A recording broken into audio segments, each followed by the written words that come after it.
Olá, espero, é evidente que você esteja super bem neste momento. Por favor, permita-me tomar poucos minutos do seu tempo, mas com uma promessa inquebrável. Eu e você aprenderemos durante essa pequena história. Um camponês, trabalhando no seu dia a dia, cuidando dos seus animais, cuidando das suas plantações, andando de um lado para o outro, e em determinado lugar onde ele passava, ele escuta um barulhozinho, alguma coisa tipo pássaros, alguma coisa assim, e ele começa a procurar. E entre um pequeno arbusto, ele encontra uma pequena águia, um filhotezinho, completamente indefeso, sem capacidade nenhuma de reação. O que esse camponês faz? Ele carinhosamente toma em suas mãos, observa de um lado, outro, procurando para ver se a mãe daquele filhote não estava por perto, alguma coisa do tipo, e depois de esperar alguns minutos, ele, tem apenas uma decisão: levar para casa e cuidar. Lá na sua casa, no seu quintal, ele já tinha diversos animais, patos, galinhas e outros animais.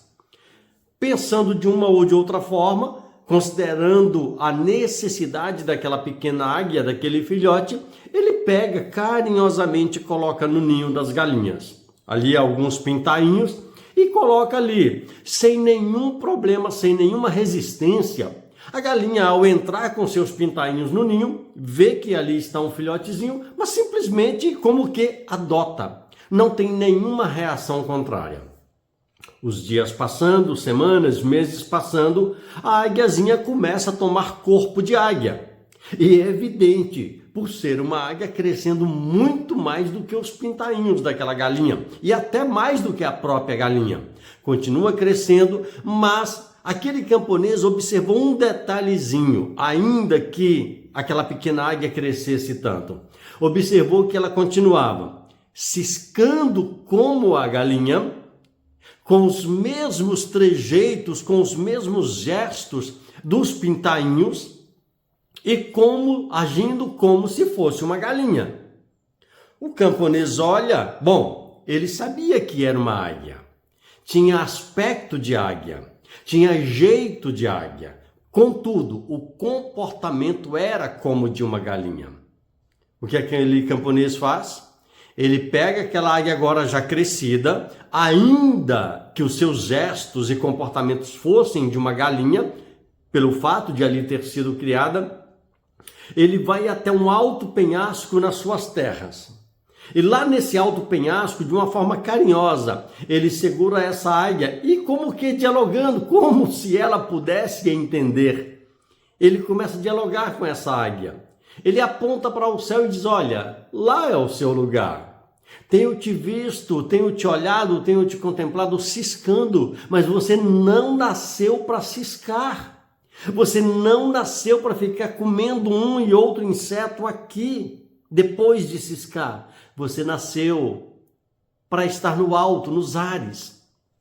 E ele como que mantendo aquele diálogo com aquela águia, como se supostamente ela pudesse compreender, ele vai conversando e em determinado momento ele pega as asas dessa águia, abre bem e diz: olha como você é linda, você não nasceu para ficar só aqui no chão, você nasceu para ser grande, você nasceu para voar.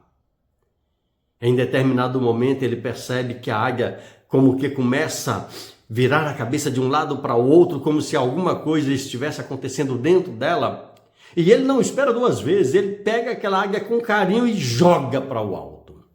Interessante é que aquela águia nunca havia voado. Ela nunca havia batido as asas. Foi criada entre as galinhas, estava acostumada a ciscar.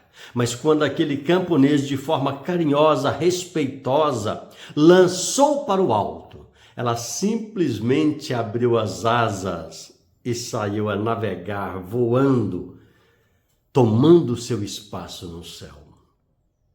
A criação gerou nela alguns hábitos e costumes que não lhe eram, por assim dizer, naturais. Permita-me, conteúdo da palavra de Deus, Isaías 40, versos 28 a 31, diz assim: Não sabes? Não ouvistes que o eterno Deus, o Senhor, o Criador de todas as coisas, desde os confins da terra, nem se cansa, nem se fatiga? É inescrutável o seu entendimento, dá força ao cansado e multiplica as forças ao que não tem nenhum vigor. Os jovens se cansarão e se fatigarão, e os moços certamente cairão. Olha que diz o verso 31, que coisa mais linda. Mas os que esperam no Senhor renovarão as suas forças, subirão com asas como águias, correrão e não se cansarão, caminharão e não se fatigarão. Que coisa tremenda, que coisa tremenda. Muitas vezes somos criados com palavras que realmente não são a nossa essência. O apóstolo Paulo, num dos seus momentos mais tremendos, ele diz, olha, nós não somos dessa terra, a nossa morada está no céu, de onde também esperamos o Senhor. Aquela águia, por ter sido criada entre as galinhas, entre os pintainhos, como que pensou que também fosse apenas mais uma galinha, mais um pintainho. Não. O Senhor nos criou para coisas grandes, grandes, tremendas e poderosas. O nosso lugar está no céu, a nossa cidade está no céu, como diz o apóstolo Paulo. E nós não podemos esquecer disso. Lição para você e para mim. Aprendamos que o nosso lugar está mais alto, bem mais alto do que temos entendido até esse tempo. Que Deus te abençoe. Que Deus me abençoe. Que Deus use de misericórdia com cada um de nós.